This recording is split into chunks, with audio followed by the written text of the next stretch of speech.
As in World War I, the British government extended its power to cope with organizing its human and economic resources.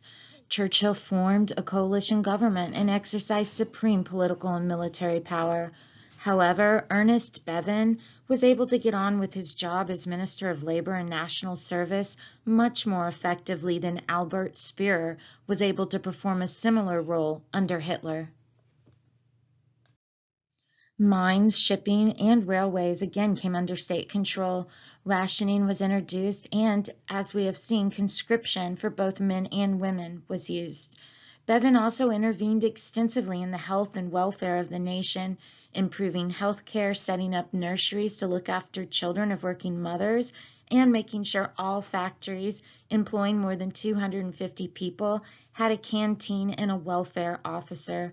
Bevin took the idea of national welfare still further by making special food rations and vitamin supplements available to young children and mothers, rationalizing the chaotic health system and ensuring that public transport became a public service rather than a private business. This program was to lay the foundations for the legislation that set up the National Health Service and welfare state after World War II. In Germany, a single-party state already existed, yet German planning remained confused and decentralized. In 1942, Albert Speer was put in charge of the Central Planning Board, and in 1944, Joseph Goebbels, the propaganda minister, was appointed commissioner for total mobilization of resources for war. Yet neither appointment overcame the problems of a system that was poorly coordinated, uncooperative, and obstructive. Until 1943, Germany also focused on high quality and technical sophistication rather than trying to mass produce large quantities of standard weapons.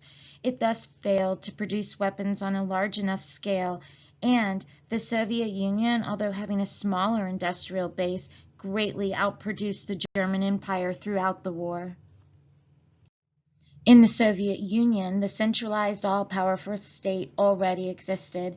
Its survival after 1941 was due to careful planning and mass production, as well as the efforts of the Soviet people.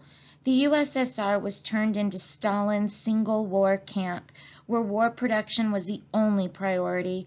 A single national war plan was drawn up in 1943, and the planners were given the powers for getting their objectives completed. Unlike in Germany, Soviet planners concentrated on large numbers of weapons to be produced as simply and quickly as possible. In the United States, the government also took control of industrial production. The War Production Board, which was established in January 1942, changed production priorities to the needs of the military. Thus, car factories now produce tanks and planes. The War Commission recruited workers for where they were needed most, and new industries were created, particularly for the production of synthetic materials. However, the U.S. mainly relied on American business with its expertise in mass production and technical innovation, and it granted contracts out to big business to produce what was needed. Thus, without changing the free market nature of the American economy, the United States was able to expand its manufacturing capacity immensely, ending the war as the most powerful economy in the world. Even before the attack on Pearl Harbor, the military government in Japan was strengthened its powers. In 1940, all the main political parties went into voluntary dissolution. In their place, a monolithic party of national unity, the Imperial Rule Assistant Association, was set up. Trade unions were also closed down, being replaced with the Great Japan Patriotic Industrial Association, which included employers and workers. As in Germany, however, it was difficult for the government to maintain tight control of war production due to the independent positions of the Zaibatsu, or big companies, and the rivalries between the Army and the Navy. Propaganda remained a key weapon of all governments in attempting to win support for the war effort. Germany and the USSR already had propaganda machines in constant action, and these played a key role in convincing their populations of the justification of their actions.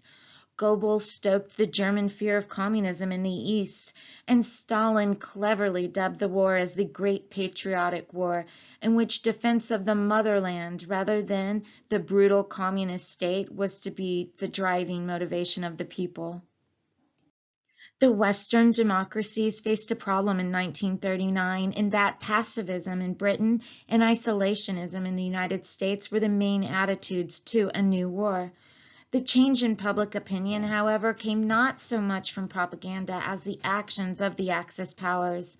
After the war scare in 1938, public opinion in Britain hardened, and generally the British were ready for war by 1939 and determined to fight, though lacking the enthusiastic response of the soldiers of 1914.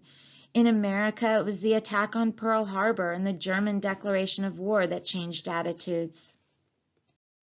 Propaganda, nevertheless, remained important to the governments of both countries and was controlled by special offices. Churchill, for example, established the Political Warfare Executive.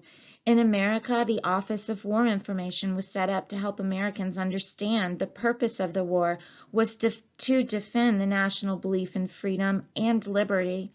Propaganda and censorship were used to help maintain morale, encourage civilians to be more thrifty, get women to work, and of course, to stress the evil nature of the enemy regime against which they were fighting. Propaganda was also used directly in the fight against the Nazis. The radio was the most important weapon in this war. The BBC's news broadcasts came to be seen as reliable reports and were listened to in occupied countries to maintain morale and also to inform resistance movements.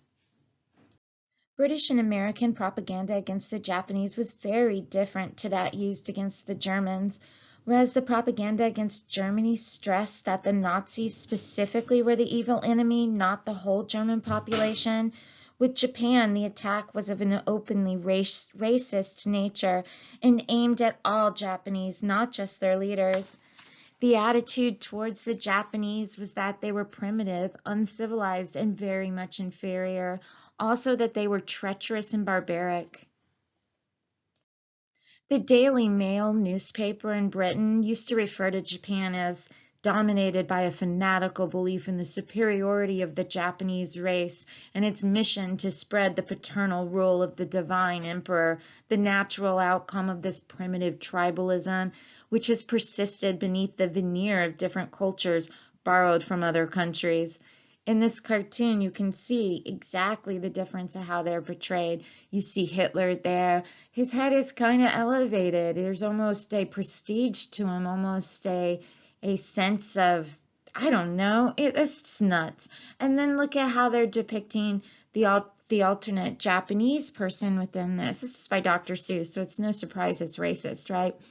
But that is certainly almost depicting somebody that doesn't seem intelligent. The buck teeth stand out. The nose. Look at how the nose is, which makes you think of a pig. I mean, it's just very obvious that they were treating him differently.